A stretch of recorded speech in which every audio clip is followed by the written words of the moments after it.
아직까지도 SK 하이닉스가 마이크론보다 몇 달 이상은 앞서 있는 것이라고 보시면 될 것 같고, 올해까지는 아무래도 HBM 관련된 장비 쪽에서 수혜가 많을 것 같고,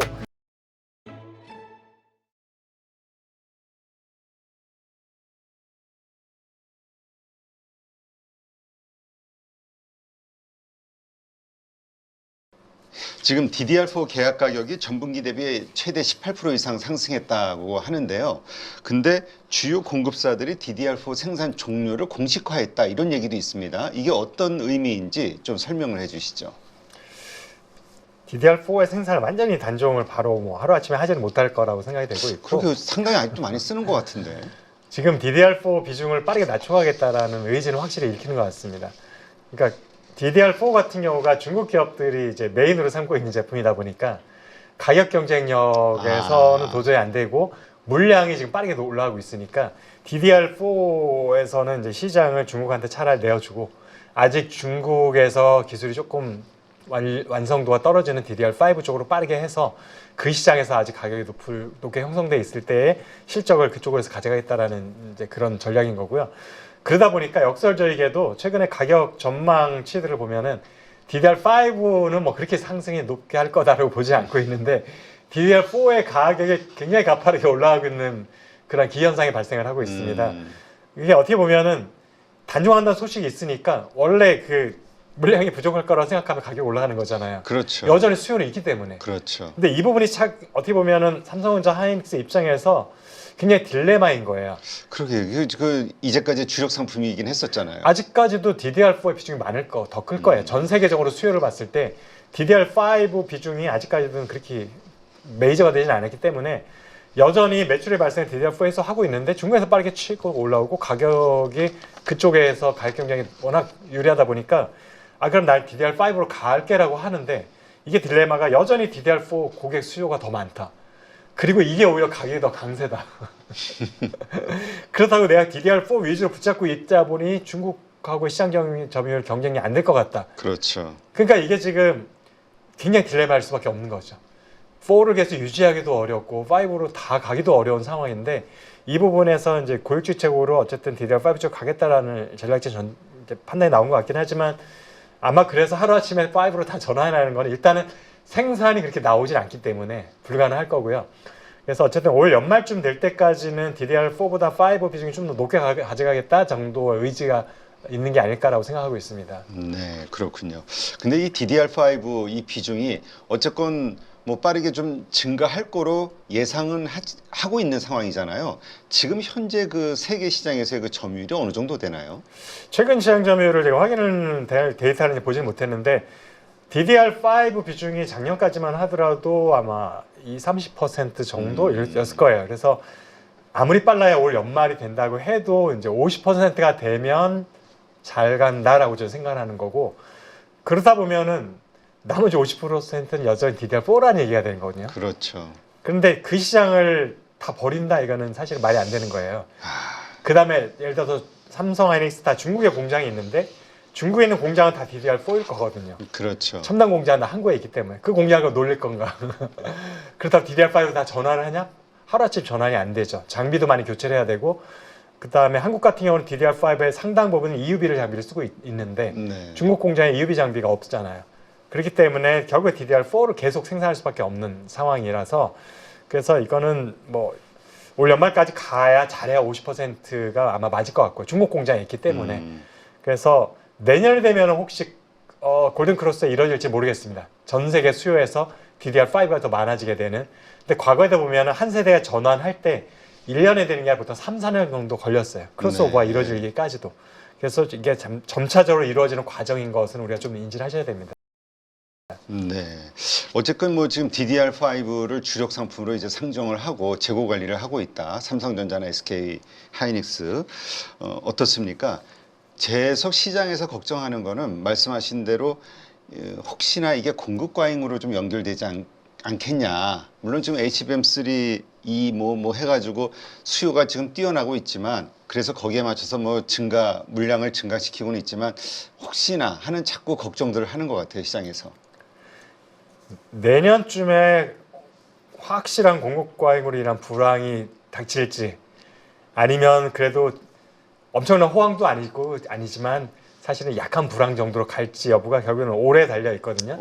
올해 설비 투자를 어느 정도 할지가 사실 좀 관건이고, 또 하나는 수요가 얼마나 견고하게 받쳐줄지, 이 두 가지 상대적인 거기 때문에 설비 투자 많이 해도 수요가 더 많이 증가해 버리면 문제가 없는 거니까요. 그렇죠. 그러다 보니까 올해 결국에는 AI 투자가 작년과 올해까지는 굉장히 견고하게 이루어졌는데, 이게 여전히 하반기로 가면서 내년에 대해서도 긍정적인 시그널을 주면서 갈 수 있느냐라고 하면 수요 쪽에서 강하게 받쳐줄 수 있는 거죠. 네. 그럼 설비 투자가 올해 분명히 많아질 건데, 작년보다 공급 과잉이 되더라도 그 폭이 크지 않으면 사실은 그냥 버틸 수 있는 거거든요. 기업 입장에서는 가격 크게 하락 안 하면 되는 거니까.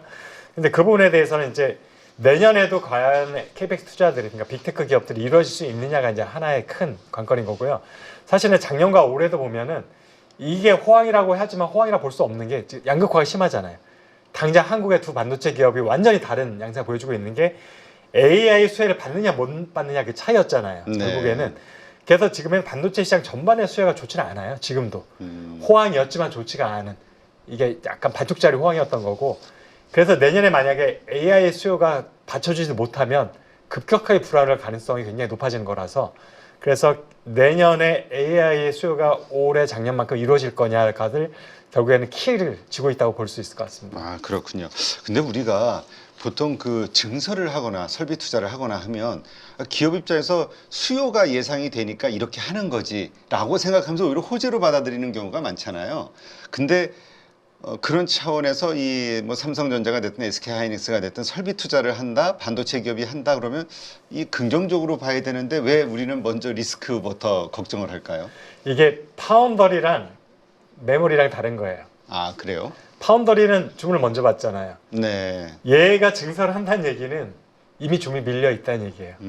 이건 호황하고 연관이 되죠. 근데 메모리는 언제 증설을 하냐면 돈이 있을 때 증설을 합니다. 아, 그래요? 작년에 돈을 많이 벌었으면 올해 증설을 하는 거예요. 수요하고 상관없이? 상관없이. 왜냐? 이 돈을 쌓아놨는데 설비 투자 안 하면은 그냥 세금으로 나가요. 아. 현금 보유세가 있기 때문에. 네. 그러면은 어떨 때 세금을 안 내냐면은 새로 고용을 창출하든지 투자를 하면은 세금을 안 내도 돼요. 근데 그냥 현금을 싸고 있으면 세금이 그냥 앉아서 1, 2%씩 세금이 나가요. 하긴 뭔가를 한다는 건 경비 처리가 되는 거니까. 그래서 그러면은 이 돈을 싸고 있을 이유가 없기 때문에 현금이 많이 쌓이면은 설비 투자를 해서 풀어버리는 거예요. 네. 미래를 위한 준비라도 할 수 있으니까. 그래서 수요가 좋을 거라 예측해서 하는 게 아니라서 메모리와 파운더리의 그 차이가 있는 거고, 그래서 파운더리는 공급 과잉이 없어요. 아, 그렇군요. 이게 수요가 있는 후에 후차적으로 설비 투자가 이어지기 때문에 그런 거고요. 그 다음에 메모리는 수요에 상관없이 돈이 있을 때 해놓는데 항상 호황기 다음에 불황이 오는 거잖아요. 네. 돈이 언제 있느냐? 호황기 직후예요. 그러면 설비 투자 할 때 되면 그 다음 수수는 불황기가 기다리고 있는 거라서 항상 그리고 엇박자가 날 수밖에 없는 거죠. 불황에다가 또 시설 투자를 잔뜩 해놔서 또 공급 과잉 이슈도 그 다음에 불거지고. 기껏 고용도 늘려놨는데 해고할 수는 없잖아요. 그렇죠. 고정비가 확 늘어나는 거죠. 아, 그래서 이게 업앤다운이 상당히 심한 그래서 사이클 메모리 산업이라고. 업체는 그래서 치킨 게임이 발생하는 겁니다. 네. 이 사이클대로 내 순응할 수밖에 없는데, 순응하는 사이클이 반짝 돈 벌어서 한동안 빈곤기를 가야 될 수밖에 없는 사이클 구조인 거죠. 네. 근데 만약에 그런 차원에서 생각을 한다면 과거에 이미 글로벌 치킨 게임이 벌어져서 일본 기업들이 다 쓰러지고 결국 삼성전자, 하이닉스가 살아남은 거잖아요. 마이크론하고. 근데 지금 새롭게 중국의 여러 기업들이 이 시장에 들어왔단 말이죠. 그래서 다시 한번 치킨 게임이 벌어질 것이냐. 그리고 만약 벌어진다면 한번 살아남은 이곳들이 더 유리할 것이냐. 뭐 여러 가지 그 논쟁이 좀 있던데 어떻게 보세요? 그거는 이제 뭐 우리가 한 5년, 10년 뒤에 봐야 알 수 있는 거긴 한데, 확실히 과거의 치킨 게임이 마무리가 됐던 게 2013년이에요. 그래서 2013년에 메모리 3사 체제가 이제 완성이 됐죠. 삼성, 하이닉스, 마이크론. 그 다음에 이제 낸드 같은 경우는 이제 키옥시아 시스템에서 4사 체제 이렇게 됐는데, 그 이후에 그래서 보면 확실하게 치킨 게임이 끝난 후에 이게 불황과 호황의 사이클이 계속 존재했어요. 그 네. 이후에도. 그런데 2013년 이후, 그러니까 치킨 게임 마무리, 3차 치킨 게임 마무리 전에는 불황이 되면은 삼성전자를 제외하면 무조건 적자였어요. 네. 그 적자도 영업이익률이 마이너스 50%, 마이너스 30% 정도의 어마어마한 적자. 그러니까 생존을 위협받을 수밖에 없는 적자. 그러다가 호황기로 가게 되면 또 영업이익률 30%, 막 35%. 극과 극을 달리는 천수답 구조가 이제 메모리였는데, 2013년 치킨 게임은 마무리된 이후에는 불황기 사이클에서도 다 흑자였어요. 아, 그래요? 영업이익률이 5%, 7%, 10% 미만이긴 했지만 그러다 호황기가 되면은 50%까지 올라간. 그러니까 전체적으로 사이클은 이루어지는데 이게 전체적으로 위로 시프트가 돼버린 거죠. 네. 그랬다가 이 시프트가 다시 적자로 떨어졌던 게 2022년, 2023년인 건데 이때는 사실은 단순히 사이클 때문에 벌어졌다는 거 플러스 이제 글로벌 팬데믹이라는 것이 있었고, 그렇죠. 그러니까 뭔가 외부적인 요인이 있었고, 그 다음에 금리 인상이라는 게 있었어요. 고금리.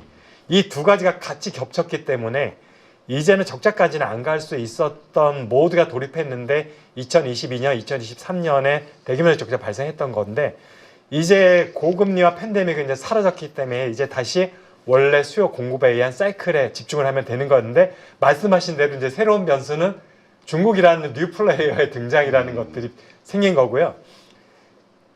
분명히 보면은 기존의 LCD도 그랬었고 스마트폰도 그랬었고 OLED 최근에 또한 중국 얘기 나오잖아요.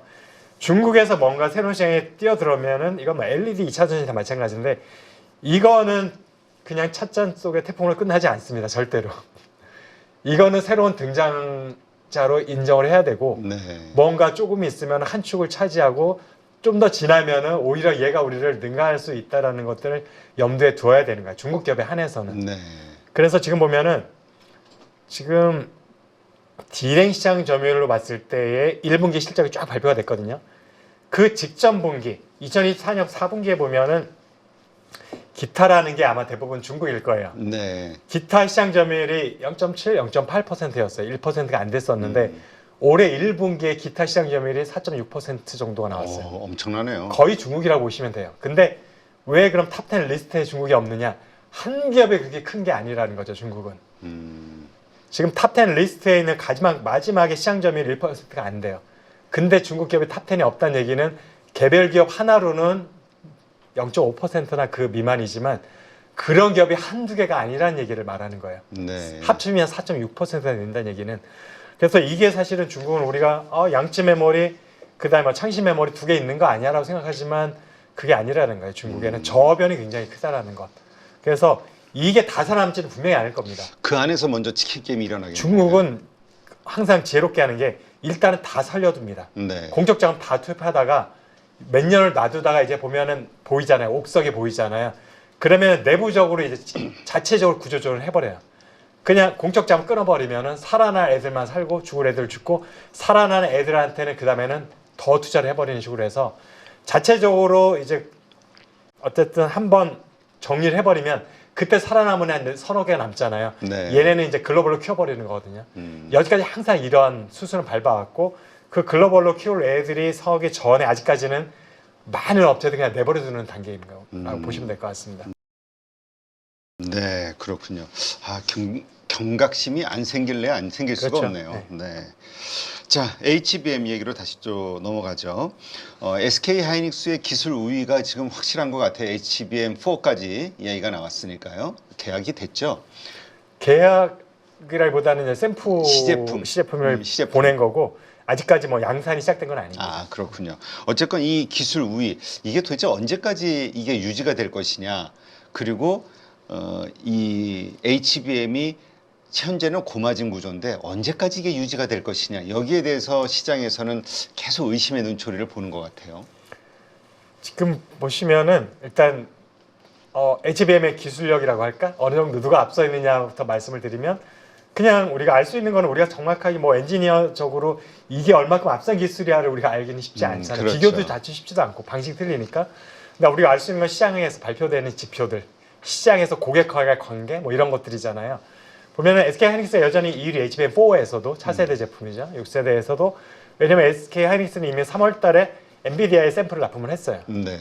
그리고 최근에 마이크론이 몇몇 고객사들한테 다수의 고객사한테 HBM4 샘플을 납품했다고 그랬어요. 근데 엔비디아라고 쓰진 않았던 거로 봐서 아직 엔비디아는 아닌 것으로 생각이 되어서 뭐 브로드컴이 될 수도 있고 뭐 여러 가지 뭐 될 수 있겠죠 기업들이. 그래서 아직까지도 SK 하이닉스가 마이크론보다 몇 달 이상은 앞서 있는 것이라고 보시면 될 것 같고 왜냐면 엔비디아의 분택이 가장 높잖아요. 그렇죠. 그래서 엔비디아 아닌 기업들은 하이닉스도 더 쉽게 사실은 납품할 수 있을 거라서 해서 엔비디아의 샘플을 먼저 1등을 했다는 것을 봐서 분명히 마이크론보다 몇 달 앞서 있다. 근데 삼성전자는 아직까지도 HBM4 샘플을 어느 기업한테 납품했다는 얘기가 없어요. 했는데 숨기고 있는 걸 수도 있고 한 실적이 없기 때문일 수도 있지만 어쨌든 우리가 알 수 있는 거는 아직까지 없다는 얘기는 못했다라고 일단 받아들이는 게 일단 상식적이니까 그러면 결국 마이크론보다도 또 몇 달 뒤져 있다라고 보시면 될 것 같은데 지금은 샘플에서 몇 달이 뒤져 있다는 얘기는 올해 안에 양산이 될지 안 될지 모르겠어요. HBM4가 고객이 일단 사겠다라고 일단 주문이 나와야지 양산을 하는 거니까 그렇지만 결국 올해 안에는 순위가 뒤집히지 않는다라는 건 알 수가 있죠. 네. 왜냐면 양산까지 또 몇 달이 걸리잖아요. 샘플 그렇죠. 통과해도. 그러면 연말이 돼야지 양산 시작인데 현재 이미 시차들이 벌어져 있기 때문에 여전히 올해 안에는 1등 하이닉스, 2등 마이크론, 삼성전자 3위 기술력만 놓고 보면은 라고 이제 시장 점유율이 좀 다를 수도 있죠. 왜냐하면 저가품들을 많이 팔면은 시장 점유율이 높아지는 거니까. 그래서 어쨌든 기술력 우위로 봤을 때는 올해 안에 그 순위가 바뀌진 않을 것 같고 그 다음에 마진율이 여전히 유지될 거냐. 지금 뭐 제품별로 마진율을 발표하진 않지만 지난 1분기 실적, 전년도 4분기 실적을 가지고 제가 나름대로 분석을 해보면 HBM 제품만의 마진율은 SK하이닉스는 한 65% 될 것 같다라는 게 저의 판단인 거고요. 말이 안 되는 수치긴 하죠. 그렇게 됐을 때 그러면 올 연말까지도 이게 유지가 될 거냐? 그 부분은 사실은 이제 삼성전자 본격 양산을 하게 되면은 네. 확실히 그 마진을 유지하기 쉽지 않죠.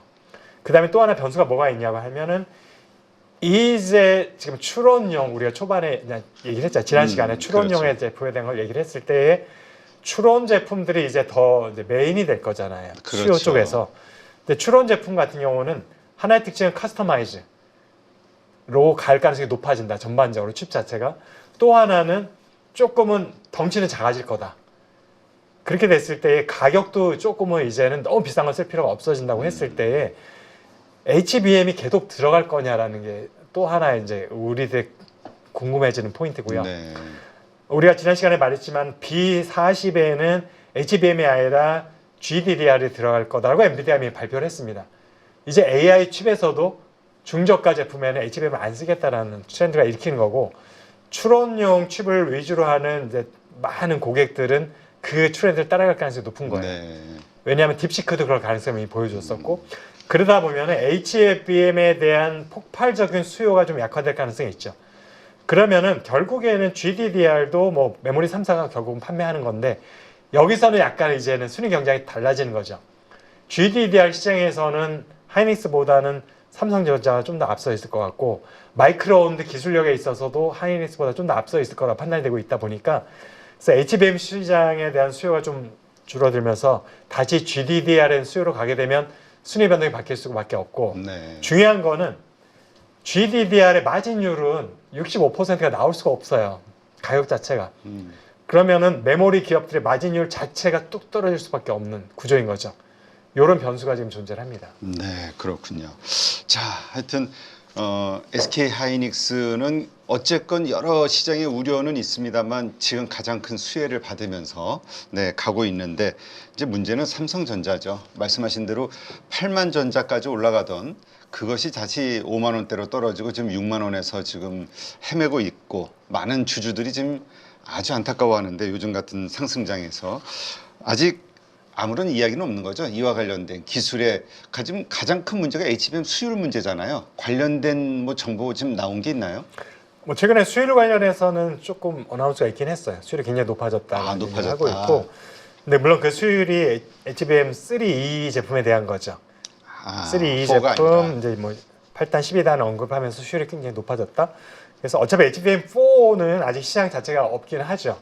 그래서 차세대 제품이고 아직까지 메인은 5세대가 메인이긴 한데 그 부분에서도 사실은 수율이 안 나왔던 게 가장 어려움 중에 하나였었기 때문에 수율이 많이 높아졌다라는 거는 이제 하나의 긍정적인 시그널이 되기는 하지만 우리가 이제 투자자들이 주가에 영향을 미치는 것들은 단순 수율이 높아졌다라기보다는 엔비디아 콜테스트 통과했다는 이런 소식인 거잖아요. 그렇죠. 그거 하나 뜨면은 주가가 뭐 순식간에 4~5%가 당일에도 오를 수가 있는 상황이기 때문에 근데 그래서 투자자들이 기대하는 소식 정도의 임팩트가 있는 거는 아직까지는 흘러나오는 게 없는 것 같습니다. 네, 참 안타깝네요. 자, DDR5로 이제 모든 게 재편이 된다고 했을 때 삼성전자와 SK 하이닉스의 이 DRAM5 이거와 관련해서 경쟁력은 어떻게 평가를 해야 되죠? DDR5 사실은 누가 얼마나 앞섰냐는 결국에는 이제 D램에서는 뭐 1A, 1B, 1C 이런 얘기를 하잖아요. 네. 거기에 경쟁력이 결국엔 경쟁력이라고 보시면 될 것 같은데 지금 D램 같은 경우도 지금 삼성전자가 지금 주가가 이렇게 폭락을 했고 여전히 투자자들의 의구심이 해소되지 않는 건 HBM과 파운더리도 있지만 D램 자체에 대한 경쟁력의 의구심도 한몫을 하고 있는 그래요. 거라서 그 부분이 뭐냐면은 지금 양산되고 있는 거는 대부분이 메인은 5세대 제품일 거예요. 1B라고 하고 있는 것들. 그 다음에 1C가 조만간 양산이 될 가능성, 다음 차세대 제품인데 1C의 출시 시점에 대해서 지금 뭐 궁금해하고 있는데 양산 시점이 언제냐 하는데 삼성전자도 물론 그걸 개발을 하고 있긴 하지만 문제는 1B 제품 자체가 아직 지금 제대로 수율이 나오고 있지 않다라는 게 삼성전자의 현실이라서 그것만 놓고 보면은 현재 양산 단계에 있는 제품에서 경쟁사 대비 이미 뒤져 있는 거죠. 네. D램만 놓고 봤을 때도. 그래서 이것을 과연 다음 세대 6세대 1C에서 다 원경사들을 이제 앞서거나 같은 수준에 올라갈 수 있을지가 일단은 하반기쯤에 윤곽이 드러날 것 같은데 그 부분도 사실은 우리가 그래서 좀 궁금해하는 포인트인 것 같습니다. 그렇군요. 자, 하여튼 그 삼성전자 반도체 지난번에 SK 하이닉스의 실적과 대비가 되면서 상당히 시장에 큰 충격을 줬었는데 어떻습니까? 이제 2025년 하반기 실적이 좀 턴어라운드 할 것이냐에 대한 이 시장의 기대치, 전망 어떤 정도로 지금 이루어지고 있죠? 일단 삼성전자 자체적으로는 1분기가 저점이었다라고 얘기는 하고 있고 2분기가 되면 반도체만 놓고 보더라도 확실하게 조금 턴어라운드가 될 거다, 올라갈 거다라고 얘기는 했어요. 이제 그게 이제 수율이 지금 좋아졌다라는 얘기도 있을 수 있을 것 같고, 그 다음에 어쨌든 HBM에 있어서도 뭔가 진전이 있겠다라는 것들에 대한 시그널일 수도 있고, 파운더리도 최근에는 이제 3나노, 4나노 제품 수율이 높아졌다라는 얘기들이 나오고 있어요. 시장 점유율은 낮아지고 있지만 근본적으로 지금 고객들이 가장 우려했던 수율 문제는 잡히고 가고 있다라는 것들. 그러면은 뭔가 대형 고객이 우리 쪽으로 다시 발길을 돌릴 수도 있다라는 가능성이거든요. 수율 같은 경우는. 그런 것들이 만약에 하반기에 이루어지게 되면 실적도 확실하게 조금 적자폭을 줄이는 거죠. 네. 파운더리가 뭐 흑자 전환까지는 아직 어려울 것 같고 그래서 파운더리에서 적자를 좀 줄여주고 기존의 D램 낸드에서는 수율을 높아지면서 좀 더 수익을 높아져 가면 확실히 삼성전자 얘기했던 대로 반도체 쪽의 이익 규모가 높아질 가능성이 있는데 근데 이제 문제는 1분기만큼 갤럭시 쪽에서 MX 부문에서 실적을 해줄 수 있을 거냐라는 부분이 여전히 이제 남는 거죠. 왜냐하면은 결국에는 2분기, 3분기로 가게 되면은 스마트폰 시장으로 가면 비수기로 들어가는 거잖아요. 4분기, 1분기가 어떻게 보면 호황기라고 그렇죠. 볼 수 있으니까 비수기로 들어가는데 1분기만큼 실적을 해주기는 좀 어려울 것 같다. 그래서 결국에는 MX 부분에서 조금 저하되는 거를 상쇄하고도 더 많은 만큼을 해주지 않으면 2분기가 1분기보다 실적이 좋아질 수 있느냐라는 얘기가 되는 부분이 있어서 1분기가 지금 6조 원, 6.6조 원이었잖아요. 삼성전자 전체로 봤을 때 요게 한 8조 원, 9조 원 정도 돼주면은 확실하게 이제 1분기가 저점이었다라고 시장에서 안도감을 가질 수 있는 수치가 아닐까라고 생각하고 있습니다. 네, 그렇군요. 자, 아까도 잠깐 말씀해 주셨지만 이 반도체 기업들 뭐 SK 하이닉스나 삼성전자 이렇게 실적이 좋았을 때 이익이 많이 났을 때 그것을 가지고 시설 투자를 한다 하셨으니까 그래서 올해 많이 예정이 돼 있고 어떻습니까? 그렇다면 또 장비주가 수혜를 받을 가능성이 커지는데 어디가 좀 가장 큰 수혜를 받을 거라고 보시나요? 올해까지는 아무래도 HBM 관련된 장비 쪽에서 수혜가 많을 것 같고 지금 보면 하이닉스 같은 경우에 설비 투자하겠다는 플랜을 보면은 전반적으로 HBM 생산 시설의 확장 쪽에 방점을 찍고 있지 기존의 D램 낸드 쪽을 증설하겠다는 얘기는 아니거든요. 그러다 보니까 설비 투자하더라도 물론 HBM에도 들어가고 뭐 기존 D램 낸드에 들어가는 공통된 장비들이 많이 있어요. 대부분은 공통되긴 하지만 그래서 어쨌든 증설의 수혜가 그쪽에는 뭐 골고루 들어가는 것이지만 그래도 뒤쪽 그러니까 어쨌든 팹을 하나 구성했을 때 스텝이 있잖아요. 첫 번째 스텝부터 뭐 300, 400번째 스텝까지 있다고 했을 때 앞쪽 스텝은 대부분 같아요. D램이나 HBM이나 차이가 없을 테니까. 근데 뒤로 갈수록 점점 차이가 나는 거죠, 공정에서. 그러다 보니까 뒤쪽 스택과 관련돼서는 이제 HBM 팹이라고 하면 HBM과 연관된 쪽에 몇몇 장비들이 이제 주로 들어가는 거다 보니까 차별화가 발생을 하는 거예요. 네. 그래서 그런 것들에서 역시 HBM과 연관된 게 뭐냐면 결국 HBM이라는 거는 내부에 VR을 뚫잖아요. TSV를 뚫다 보니까 TSV를 뚫는 거는 결국에는 식각과 관련된 부분. 그 다음에 그곳에 이제 구리 물질을 또 필링을 해야 되니까 이제 구리 머티리얼은 구리고 그 다음에 구리를 그 좁고 높은 비하를 채울 수 있는 필링과 관련된 부분들 이런 장비들 그 다음에 열 처리 부분들 그 다음에 HBM으로 적층을 할 때는 역시 T10 온도 같은 열과 압력을 가해야 되는 부분들 그 다음에 에폭시 머티리얼 같은 경우들 결국에는 이런 거 그 다음에 더 중요한 건 테스트. HBM은 또 테스트 장비가 달라야 되기 때문에 그 다음에 작년 올해 초에 보면은 HBM 전용 테스트 기업들이 많은 수주를 했습니다. 네. 하이닉스 발로 해서 이런 것들이 올 연말까지는 계속 수혜가 될 것 같습니다. 네, 알겠습니다. 네, 반도체주 투자하시는 분들 아마 오늘 방송에 큰 도움이 되지 않으셨을까 생각이 되는데요. 이제까지 이주환 박사님 모시고 좋은 인사이트 들었습니다. 오늘 좋은 인사이트 고맙습니다. 네, 감사합니다.